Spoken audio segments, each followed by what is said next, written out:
যুবক, তোমার মতো যুবক স্কুল কলেজে পড়ে 5 বেলার নামাজ পড়ে, তুমি সাক্ষী দাও আসেনি?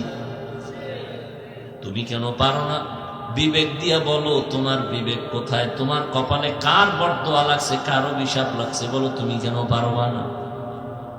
তোমার মতো জেনারেল লাইনের মানুষটা র্যাব, আর্মি, পুলিশ, বিডিআর এর চাকরি করে, ডাক্তার, প্রফেসর, ইঞ্জিনিয়ার, ব্যবসায়ী, চাকরিজীবী 5 বেলার নামাজ পড়ে, তুমি কেন পারো না? তোমার মতো যুবক জেনারেল লাইনে থাকিয়াও গাড়ি চালায়, নামাজ ছাড়ে না, নদীর মধ্যে মাছ ধরে, নামাজ ছাড়ে না, কৃষি কাজ করে, নামাজ বাদ দেয় না, বলো তুমি কেন পারো না? কার বরদোয়া জানি লাগছে, তাড়াতাড়ি ক্ষমা নিয়ে নাও। মা বাবার চোখের পানি আর দোয়া ছাড়া জীবনে তোমার সফলতা আসবে না রে বাবা। কারণ এই মা বাবার চোখের পানি তোমার আমার জীবনের সফলতার কারণ। মদিনাতুল মুনাওয়ারা থেকে একজন আল্লাহর প্রিয় বান্দা আসছে ভারতের জমিনে কালেমার দাওয়াত নিয়ে। এই পর্দার আড়ালের আম্মা জানেরা, একটু খেয়াল করে শুনবেন। মদিনাতুল মুনাওয়ারা থেকে রাসূলের আশিক চলে আসছে ভারতে কালেমার দাওয়াত দেওয়ার জন্য।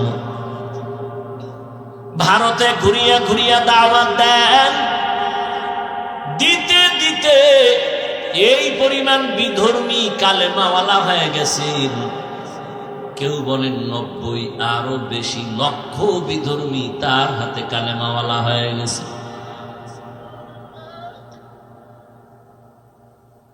আনন্দিত অন্তর ভরা, সবাই তার নাম জানেন। এমন আল্লাহর প্রিয় বান্দা, রাসূলের আশিক খাজা মুঈনুদ্দিন চিশতি আজমিরি রহমাতুল্লাহি আলাইহি। খাজা মুঈনুদ্দিনের মন বড় খুশি। আম্মা জানের সামনে বসলেন। মা বলে, এই মুঈনুদ্দিন, তোর অন্তরে এত আনন্দ কেন? মুঈনুদ্দিন চিশতি আজমিরি বলেন, আম্মা জান, আপনার দোয়া আজ আমি ভারতবর্ষে কালেমার খেদমত করেছি, লক্ষ লক্ষ বিধর্মী মুসলমান হয়েছে। মা ডেকে বলেন, মুঈনুদ্দিন, এগুলো তোমার বাহাদুরি না, আমি মায়ের অবদান।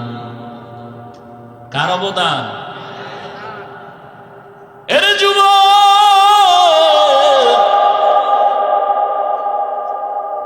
কুয়াকাটা বঙ্গোপসাগর থেকে এক ধাক্কা দিয়া নোয়াখালীর চেয়ারে বসাইছেন আমার আল্লাহ। আমার মা বাবার চোখের পানি, আমার কোনো বাহাদুরি নেই। যেই আল্লাহ চেয়ারে বসান, ওই আল্লাহ যদি বেজার হয় চেয়ার থেকে ফালাইয়াও দিতে পারে। এই কারণেই তো জান্নাতের টিকিট পাইয়াও আবু বকর নামাজে কান্নার আওয়াজ।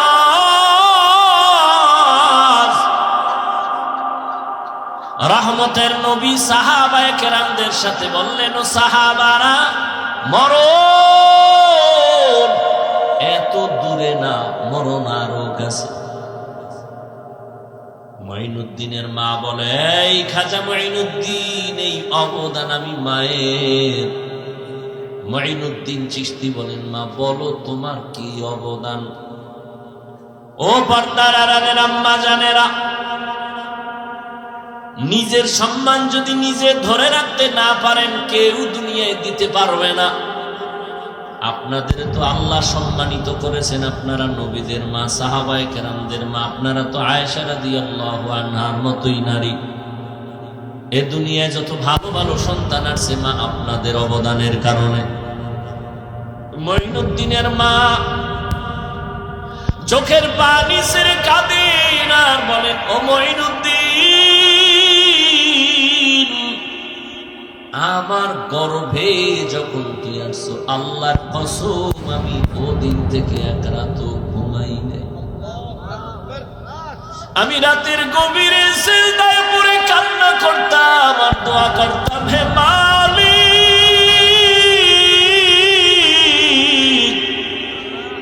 আমার গর্ভের সন্তানটাকে তুমি তোমার আমার খাস ওলি বানাইয়া পাঠাইয়া দাও রে আল্লাহ। মায়ের দোয়া কত দামি রে যুবক। মা দোয়া করলে আর সে আজিমের দরজা দিয়া চলে যায়। ওই মা কত চোখের পানির কারণে আজকে আমি চেয়ারে বসছি রে বাবা।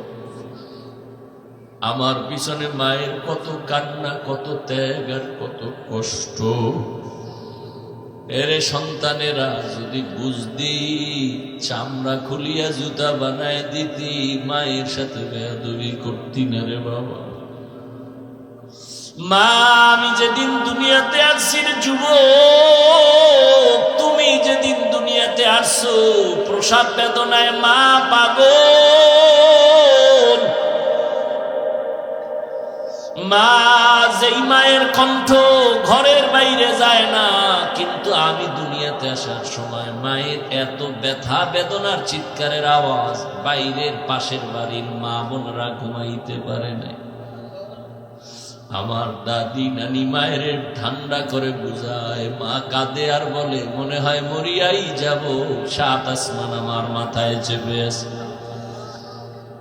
এক পর্যায়ে মা পাগলের মতো বেহুশ হইয়া যায়, আবার কান্না করে। হঠাৎ মা বলে, ও শাশুড়ি, ও মা চলে যাও, 5টা মিনিটের জন্য আমার স্বামীকে একটু আমার কাছে আসতে দাও। আমার আম্মা জান আব্বা জানের পাইয়া হাতটা ধইরা চোখের পানি ছেড়ে বলে, স্বামী, মা বাবার মায়া ত্যাগ করে তোমার ঘরে আসছি, খাইয়া না খায়া তোমার সংসার কাটাইল, আজ তুমি আমারে মাফ করে দেও। যেইভাবে খেদমত করা দরকার পারি নাই, মরে যাব, দোয়া করি। বাবা বলে, ও বিবি এত অধৈর্য কেন? বলে, 7 আসমানের চাপ আমার মাথায়। এই প্রসব বেদনায় কত নারী দুনিয়া থেকে চলে যায়।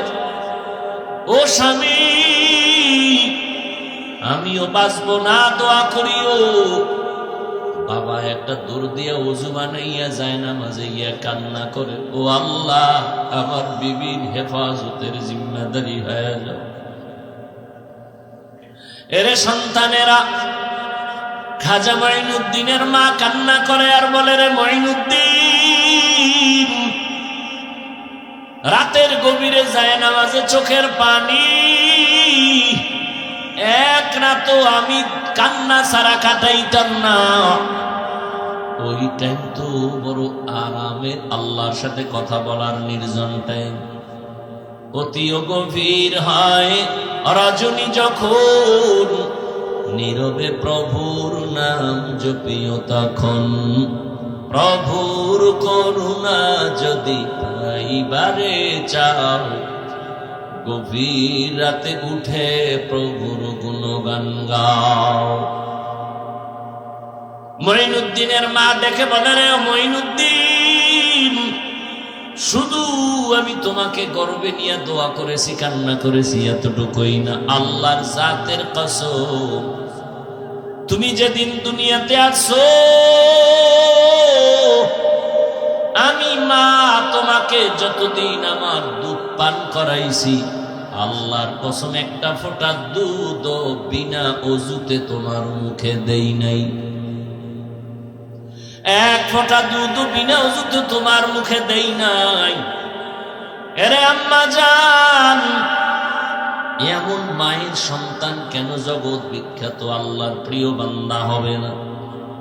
সন্তানকে ডাক্তার ইঞ্জিনিয়ার বানাবেন, বাধা নাই, তবে বেয়াদব যেন না হয়। 5 ওয়াক্ত নামাজি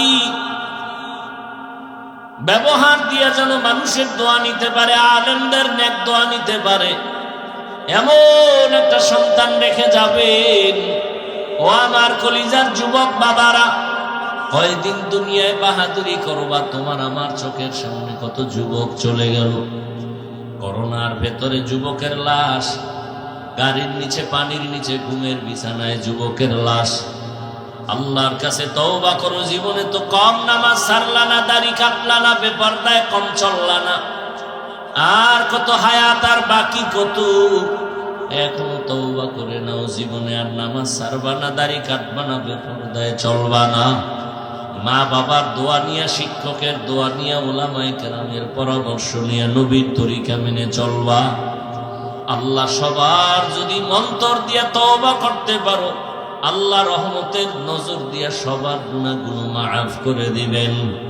হেদায়েতের মালিক আল্লাহ। জানি না কার কপাল ওমরের মতো কবুল হয়ে যাবে, আর কপালটা আবু জাহালের মতো খারাপ হয়ে যাবে। কে যেন এত বয়ান শুনিয়াও দিল নরম হবে না, কান্না আসবে না, তওবার নিয়ত করবে না, আবার ওমরের মতো কপালওয়ালা না জানি গুনার কথা স্মরণ করে চোখের পানি ছেড়ে কান্না করে তওবা করবে, আর আমার আল্লাহকে ডাক দিবে, আল্লাহ জীবনে তো কম নামাজ সারি নাই, আর নামাজ ছাড়বো না, দাড়ি কাটবো না, বেপরদায় চলবো না। এরকম ওমরের মতো মেজাজ নিয়ে যদি তওবার নিয়ত অন্তরে জমা করতে পারো রে বাবা, হায়াতের মালিক আল্লাহ, ইজ্জতের মালিক আল্লাহ, রিজিকের মালিক আল্লাহ, ওই আল্লাহর মুহাব্বত নিয়া, মা বাবার দোয়া নিয়া, শিক্ষকের দোয়া নিয়া, উলামায়ে কেরামের পরামর্শ নিয়া চলবা নবীর তরিকায়। জীবনে আর নামাজ ছাড়বা না। তওবা করার খাঁটি নিয়ত যদি হয়, দুটো হাত আমার আল্লাহকে দেখাইয়া দাও। আয় আল্লাহ, হাতগুলো কবুল করে নেন, তওবা কবুল করে নেন, তওবার উপরে মজবুত হইয়া চলার তৌফিক দান করেন, আমিন। আসেন এবার আয়াতের মধ্যে ঢুকি। ওয়ামা আরসালনাকা ইল্লা রাহমাতাল লিল আলামিন।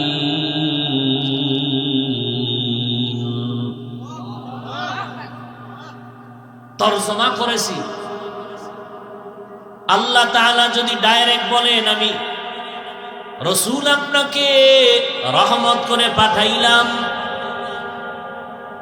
এভাবে আল্লাহ না বলে ঘুরাইয়া কেন বললেন হে নবী, হে রসুল আমি আপনাকে পাঠাই নাই? এরপরে বলেন হ্যাঁ পাঠিয়েছি জগৎ সমূহের জন্য রহমত করে। প্রথম আওয়াজ নীতিবাচক, এরপরের আওয়াজ ইতিবাচক। হে রাসূল আপনাকে জমিনে পাঠাই নাই, হ্যাঁ পাঠিয়েছি রহমত করে।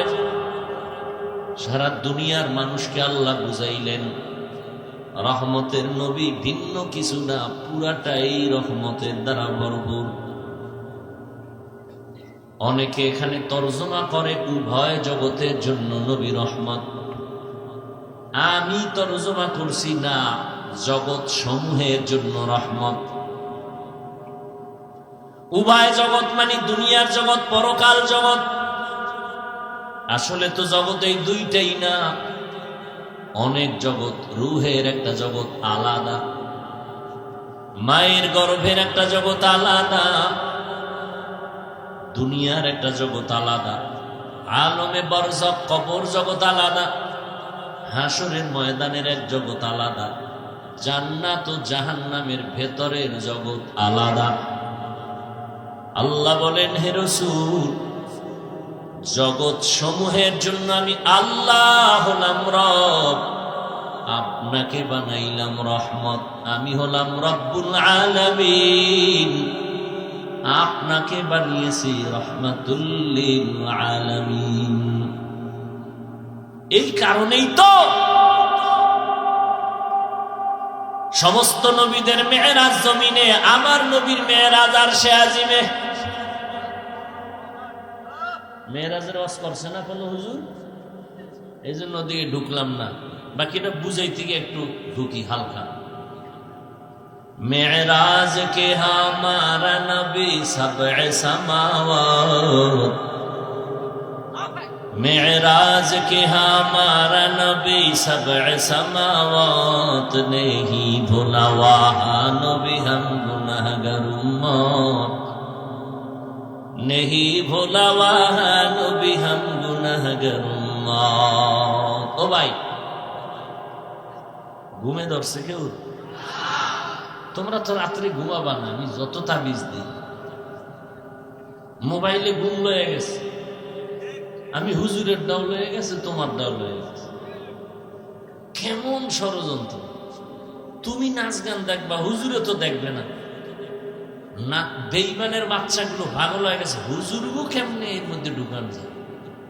বহু মোরাকাবে চলতে থাকবে, টেরও হবে না। কেমনে কেমনে হুজুরকে আটকাবি? ইউসুফ জুলাইখার নাটক বাইর কর,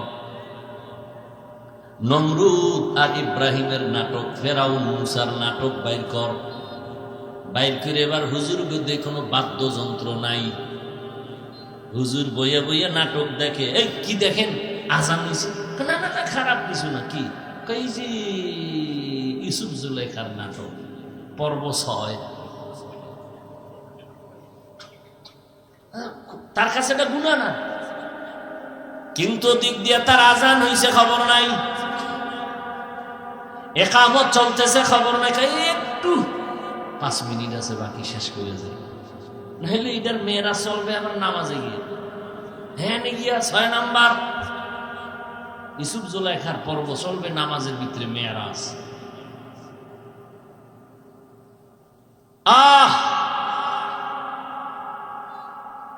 সমস্ত নবীদের মেয়েরাজ জমিনে, রহমতের নবীর মেয়েরাজ হলো আরশে আজিমে। সমস্ত নবী রাসূলদের মেয়েরাজ হলো ইমতিহান, রহমতের নবীর মেয়েরাজ হলো ইনআম। সমস্ত নবী রাসূলদের মেয়েরাজ হলো পরীক্ষা, আর আপনার আমার রহমতের নবীর মেয়েরাজ হলো পুরস্কার।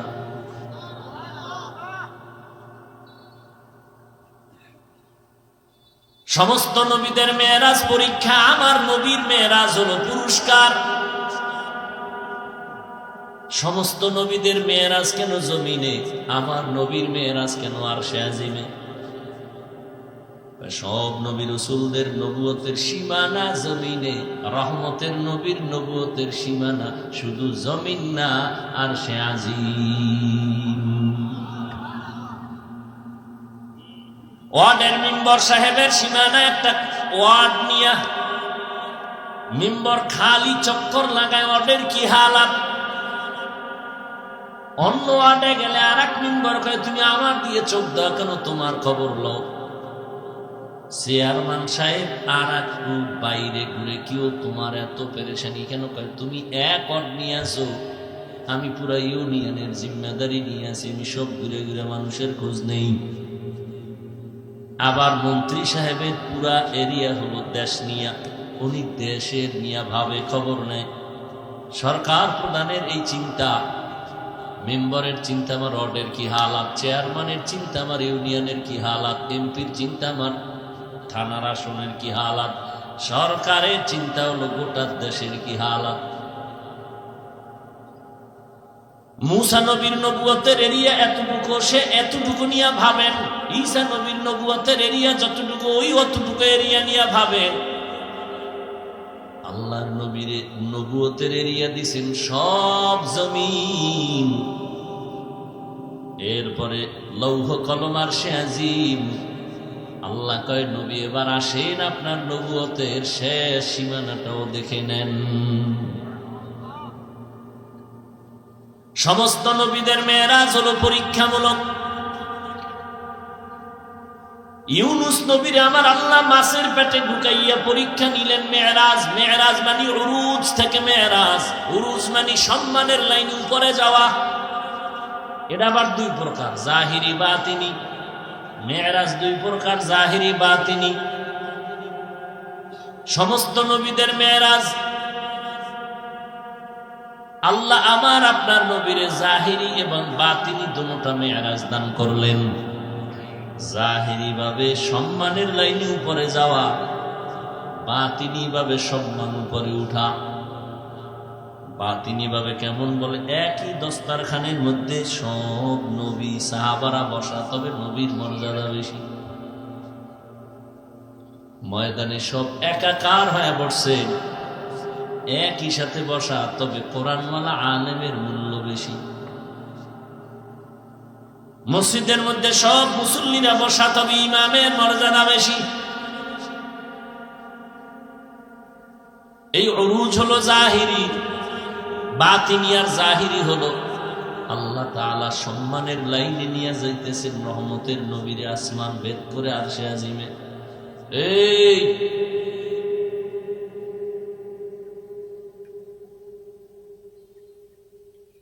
তোমাকে আল্লাহ কেন যে দুনিয়ায় পাঠাইল আর কেন আসছো, কে তোমার ধাক্কা দিয়ে হেনে আনলো? কো আসছো আসছো, আমার কিছু বাইরে বাইরে দাঁড়ায় গেছে, ওইভাবে দাঁড়ায় শুনতাম, ফট করে এক সিভা দিয়ে বাইরে হয়ে যেত, বিড়ি টেনে আবার এইটা। তুমি ভিতরে ঢুকে এগুলি কেন করো?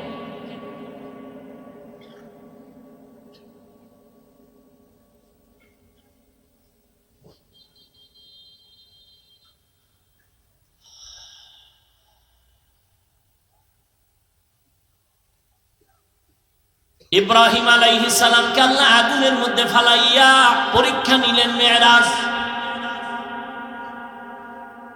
হাদিসে পাকে রহমতের নবী বলেন, আল্লাহ যদি কারো মর্যাদা বাড়াতে চান, কিন্তু মর্যাদা বাড়ানোর জন্য যেই পরিমাণ মেডিসিন লাগবে আমল, বান্দার ওই পরিমাণ আমল নাই, তবে আল্লাহ সিদ্ধান্ত নিছেন তার মর্যাদা বাড়াবেনই, সিদ্ধান্ত হয়ে গেছে। কিন্তু তার বাড়ানোর যে মেডিসিন লাগে আমল, এটা নাই। রহমতের নবী বলেন, তখন আল্লাহ তাকে কঠিন পরীক্ষায় ফালাইয়া ধৈর্য দাঁড়াইয়া এরপরে মর্যাদা বাড়ায়। ইব্রাহিম নবীকে আগুনের মধ্যে ফালায়া কঠিন পরীক্ষা। মালিকের উরুজ হচ্ছে সম্মানের দিকে আগায়, মালিকের সাথে সম্পর্ক কাছাকাছি হইতেছে, মোহাব্বত বাড়তেছে, মালিক তাকে সম্মানের সাথে উপরে নিতেছেন, আল্লাহর কাছে ডাকতেছেন। আরে বান্দা, তুমি যদিও জমিনে সবার সাথে মিলে আছো, তবে তোমার কলবের তাআল্লুক আমার আরশে আজিমের সাথে হয়ে আছে। তুমি খানা খাইতেছো, আমরা সবাই খানা খাই, কিন্তু আল্লাহর প্রিয় বান্দা খানার মধ্যে আমার মালিকের সাথে কথা বলে। খানা খায় খায় খায় খায়, এর মধ্যে আমার আল্লাহ দেয় না। খানা খায় বিসমিল্লাহ ছাড়া বলে না। লাকাল হামদু ওয়া লাকাশ শুকর, মাওলার সাথে কথা চলতেছে। উরুজ। ইসমাইল নবীর সাথে আল্লাহ মেরাজ দিলেন, উরুজ দিলেন, সম্মান বাড়ালেন, শরীর নিচে ঢুকাইয়া পরীক্ষায় ফালায়, কয় এবার তোমার উরুজ হবে। জাকারিয়া আলাইহিস সালামের গলায় ছুরি লাগাইয়া আল্লাহ উরুজ দেখায় দিলেন, মেরাজ। আর আমার নবীরে আল্লাহ এতটা আদর করেছেন, সব নবী রাসূল আল্লাহর বন্ধু, সব আল্লাহর বন্ধু। মুসা নবী আল্লাহর বন্ধু, ইব্রাহিম আল্লাহর বন্ধু, ঈসা আল্লাহর বন্ধু, মুসা আল্লাহর বন্ধু, দাউদ আল্লাহর বন্ধু, সুলাইমান আল্লাহর বন্ধু। আমার নবী আল্লাহর বন্ধু, তবে ব্যবধান, সব নবী রাসূল আমার আল্লাহ তাআলার আশিক, আর আমার আল্লাহ শুধুমাত্র মুহাম্মদের আশিক। ব্যবধান আছে না নেই? এরে নবীর উম্মত, আমার আল্লাহর নবীকে আমার আল্লাহ পরীক্ষামূলক মেরাজ করার নাই, দিছেন পুরস্কার। কার পরীক্ষা কই? পরীক্ষা ছাড়া তো পুরস্কার পায় না। আল্লাহ কয়, দেখ আমার নবীর আমি কঠিন পরীক্ষা নিছি, যা কোন নবী রাসূলের বেলায় নেওয়া হয় না। এক নাম্বার, আমি আমার মায়ার নবীরে দুনিয়ায় পাঠাবার আগে তার বাবার চেহারা থেকে আলাদা করে ফেলেছি। কেমন মায়ার নবী আমার, দুনিয়া এসে জীবনে একবার আব্বা বলে ডাক দিতে পারলেন না, বাবার চেহারাটাও দেখতে পারলেন না। 6 বছরে মা হারায় গেল। রহমতের নবী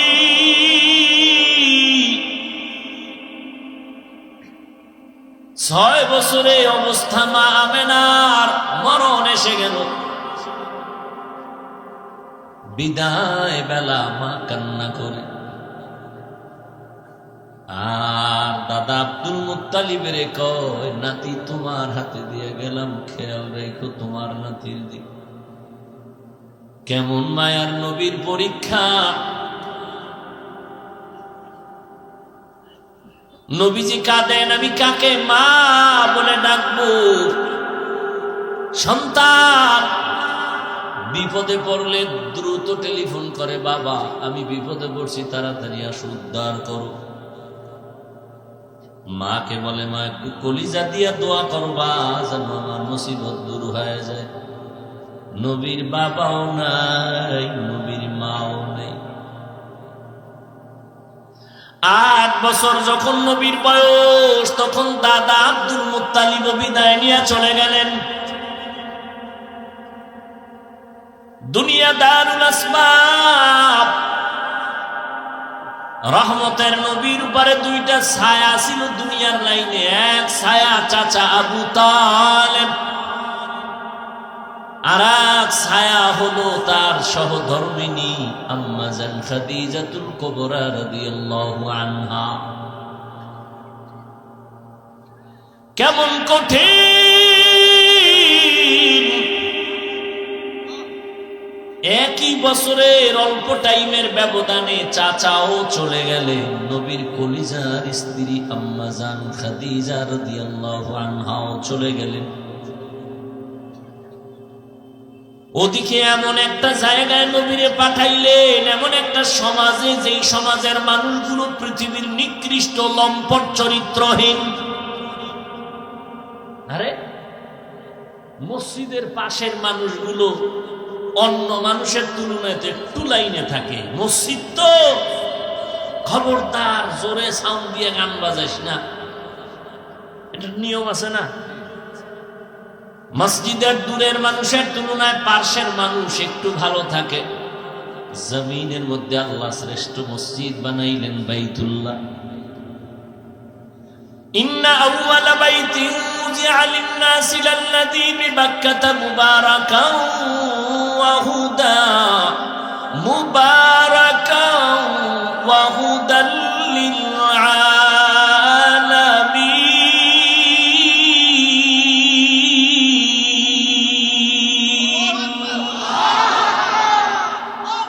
পৃথিবীর শ্রেষ্ঠ ঘর বাইতুল্লাহ। কেমন ঘর! এই সব ঘর মসজিদ কার ঘর? নোয়াখালীর কেন্দ্রীয় মসজিদ কার ঘর? বাইতুল মুকাররম মসজিদ কার ঘর? সব মসজিদ আমার আল্লাহর ঘর, তবে বাইতুল্লাহর মর্যাদা অনেক বেশি। যেই বাইতুল্লাহর দিকে তাকাইয়া থাকবি সওয়াব, যেই বাইতুল্লাহর সীমানায় বসে একবার যদি ডাক দাও আল্লাহ, সাথে সাথে 1,00,000 বার আল্লাহ বলার সওয়াব।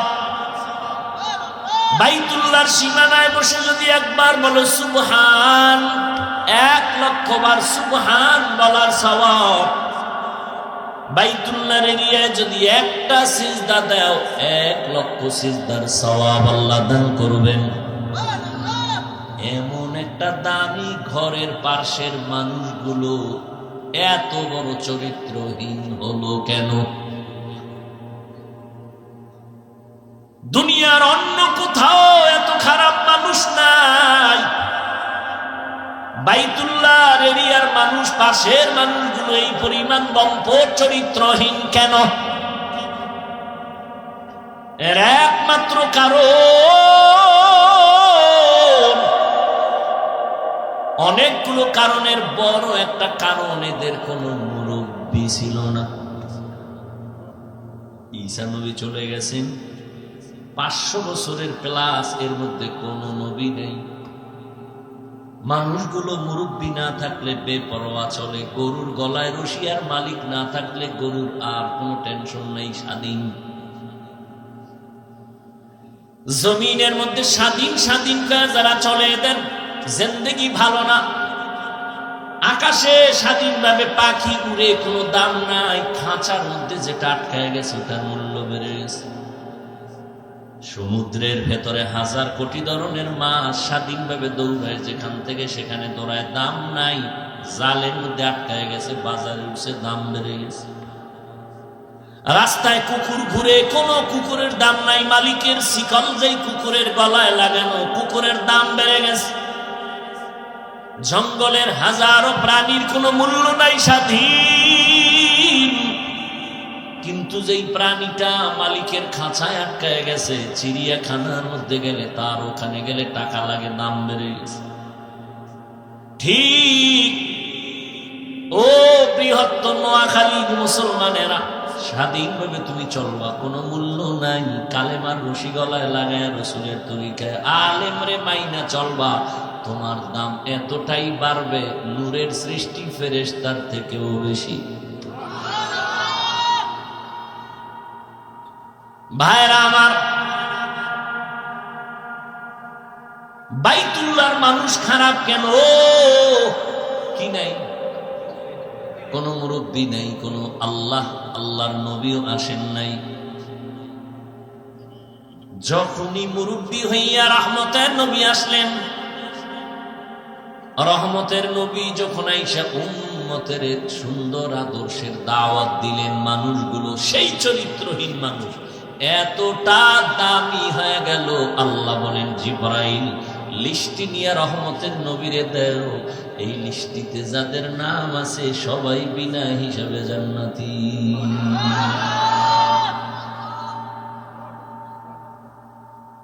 বিদায় বেলা রহমতের নবী চ্যালেঞ্জ দিয়ে গেছেন, ও উম্মতেরা, দুটো জিনিস রেখে যাই, ধরে না যদি রাখতে পারো, তোমাদের সম্মানও যাবে না, ঈমানও যাবে না। قال رسول الله صلى الله عليه وآله وسلم, এই ওই জায়গায় একটা লোক, ও মনে হয় যায় না, ভয়ে, যাও বাবা, ওই যে উঠছিল গেছে না, আবার ওখানে ভেজাল লাগাইয়া সব নষ্ট করো না, তোমার সমস্যা থাকলে যাও। এটাই তো দুনিয়ার পরীক্ষা। সিনেমা হলের দরজাও খোলা, মসজিদের দরজাও খোলা, ওদিকে জাহান্নামের মার্কেট বাজারও চলতেছে, এটা জান্নাতের মার্কেটও চলতেছে, পরীক্ষা চলতেছে, কই ঢুকবি? হ্যাঁ, ওখানে দোকানপাট চলে, ওখানে খেলনা, ওখানে বেলুন, ওখানে নারী, ওখানে পুরুষ, ওখানে যুবক যুবতী, অবাধে কবিরা গুনাহ চলতেছে, দোকানপাটে চলে না? এখানে জান্নাতের বয়ান চলতেছে, ওখানে জাহান্নামের বাজার মিলেইছে ওয়াজ উপলক্ষে, ওয়াজ উপলক্ষে জাহান্নামের বাজার না, ওটাও জান্নাতের বাজার। যদি তাই হয় তাহলে ওয়াজ উপলক্ষে দরকার কি বাজারে? দুই একটা খানা দানার দোকান থাকতে পারে, দূরের মানুষ আসবে, ক্ষুধা লাগবে, খাবে। খেলনার দোকান কেন? বেলুনের দোকান কেন? সেখানে আবার এমন দোকান কেন বেপর্দা নারী ঢুকবে, পুরুষ ঢুকবে? এই কবিরা গুনার দায়ভার কে নেবে? বলে গেলাম এখানে না, সারা দেশের হালাত বড় খারাপ। ওই যে শুরুতেই বলেছিলাম, বলবে হুজুর বাদ দাও, আকাম বাদ দেওয়া যাবে না। ওয়াজে আসছে, বেলুন কিনছে, বেলুন, প্লাস্টিকের মাছ, মোনাজাতের পরে কান্দে লইয়া ঝুলায় ঝুলায় বাড়ি যাবে। ম্যাডাম কইবে ওয়াজেতে কি পাইছো? বলে বেলুন মোনাজাতে কবুল হয়ে গেছে, নিয়েছি। হাসো, হাসো কেন? তারও কিন্তু কারণ আছে। ১৫০০ বছর আগে নবী বলে গেছেন, লা ঈমানা লিমান লা হায়া আলা, যাদের লজ্জা নাই ওদের ঈমান নাই।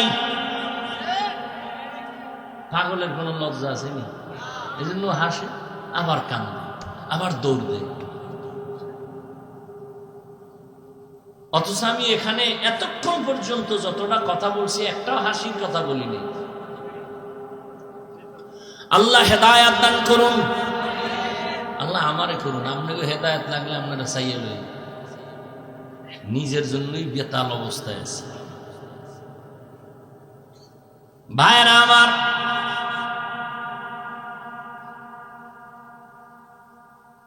বড় কঠিন হালাত। ও পর্দার আড়ালের আম্মা জানেরা, নোয়াখালীর মহিলারা আওয়াজ শুনে কি শুনবে? হেরা যে আয়ার ডাইনি বাংলা কতটি ক্যাসেট লইয়া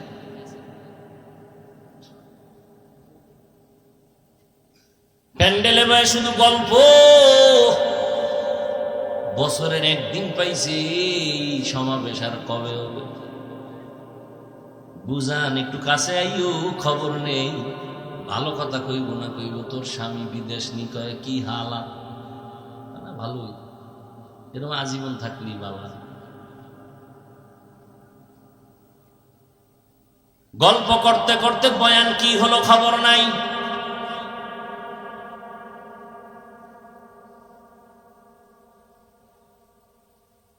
বয়ানের প্রয়োজনীয়তাই মনে করে না, গল্প করে করে আসছে, আবার বাসায় যাবে। অথচ আম্মাজানদের বয়ান বেশি শোনা দরকার। বাবার তুলনায় মায়ের অবদান সন্তানের উপরে অনেক বেশি। এরে আম্মাজান,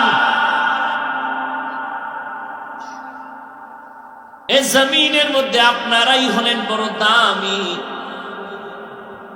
জমিনে যত নবী আল্লাহ পাঠাইছে সব মায়ের সন্তান। আরে আম্মা জান, আপনারা সাহাবায়ে কেরামদের মায়ের মতোই দামি মা। আলেম হাফেজে কোরআনদের মায়ের মতো দামি। আরে আম্মা জানেরা, এ দুনিয়ায় যত ভালো সন্তান আছে সব আপনাদের কারণে। সময় যদি থাকে আমি শেষের দিকে দুই একটা ঘটনা শোনায় যাব। দুই একটা কিস্সা কাহিনী না বললে আমার নাম থাকে। এই নোয়াখালীরা, হাফিজুর রহমান কিস্সা কাহিনীর ওয়াজ করে, দুই একটা শুনেই তুইব না? সময় পাইলে শুনাবো।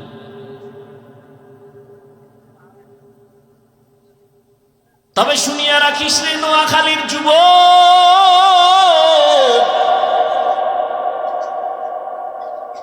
ওই কিস্সা কাহিনী বলিয়া যদি দুইটা মানুষ চোখের পানি ছাইরা নামাজি হয়ে যায়, এর থেকে সফলতার কিছুই নাই। তুই বিরোধিতা করো না, যেন জাহান্নাম করিব করো। আর একটা কথা বলে যাই, পারলে মনে রাখিস, জাহেল কোরআন হাদিস সম্পর্কে কি বুঝবি? তোর কলবটা নষ্ট হয়ে গেছে। নিজের গুনার দিকে তাকাও না, অন্যের ভালো সহ্য করতে পারো না। চোখ নষ্ট, কলিজা নষ্ট, অন্তর নষ্ট। জমিনের মধ্যে যত বড় কিস্সা কাহিনীর কিতাব আছে, শ্রেষ্ঠ কিস্সা কাহিনীর কিতাবের নাম কোরআন।